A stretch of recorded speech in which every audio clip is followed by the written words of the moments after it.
With patch 3.12 coming to the PTU, there have been a ton of changes coming to the mining mechanic.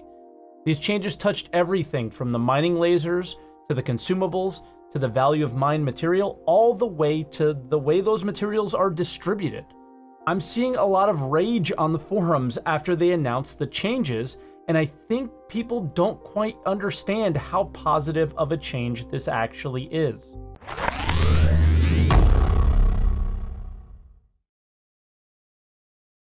Let's start out with the changes to the mining lasers. Right off the bat, the god tier laser is no longer. The Helix has been nerfed, and pretty heavily at that. Power output is not significantly above any of the other lasers anymore, but it's still the highest at 2300.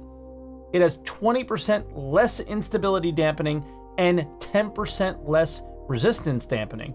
The optimal charge window has been cut in half from 30% down to 15%, but the shatter damage has been lowered from 150% down to 50%. So that's a plus, I guess. The reason for this, I feel, other than to not make one laser so overpowered, was to provide much better synergy with mining groups or on the mole. The problem here is this seemed to be their only focus, was the synergy aspects. Let's look at the impact now, the perfect pairing with the Helix. It has a power output of 2200, instability plus 10, so it adds instability, which is bad. Resistance goes down by 25%. Shatter damage is also high at 75%, and if you pair it with the Helix, it's up to 125%, and the optimal charge window goes up 30%, same as what the Helix used to be.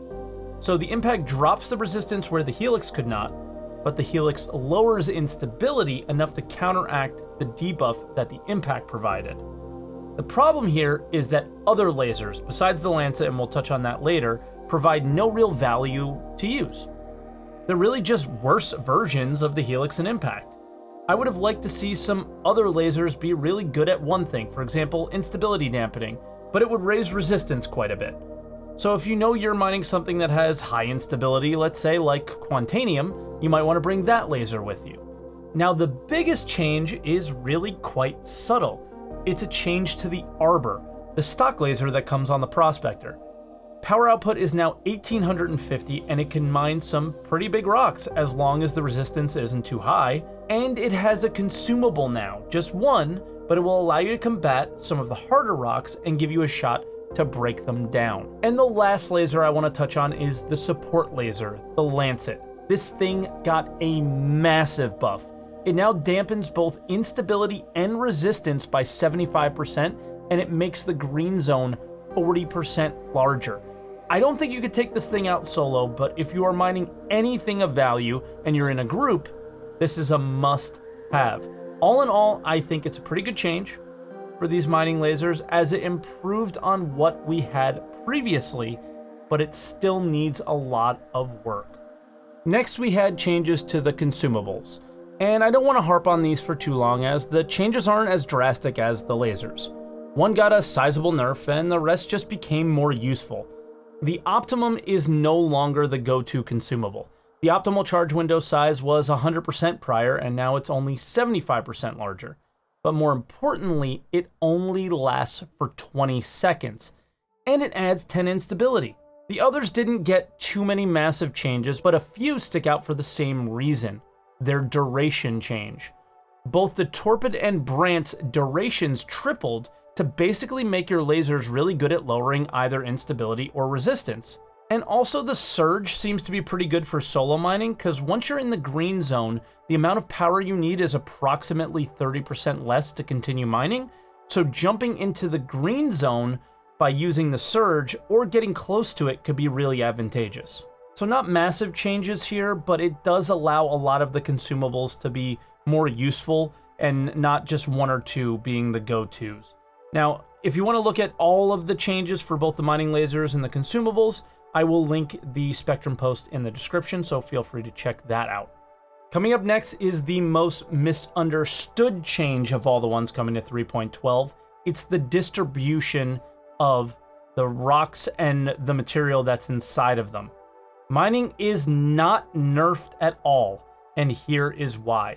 Since the amount of inert material in rocks you're finding is greatly reduced, you're able to fill your hold with more pure material, the stuff you're actually trying to mine and sell, than you would in the past. We all noticed that the mining profits for unrefined ore was cut in half.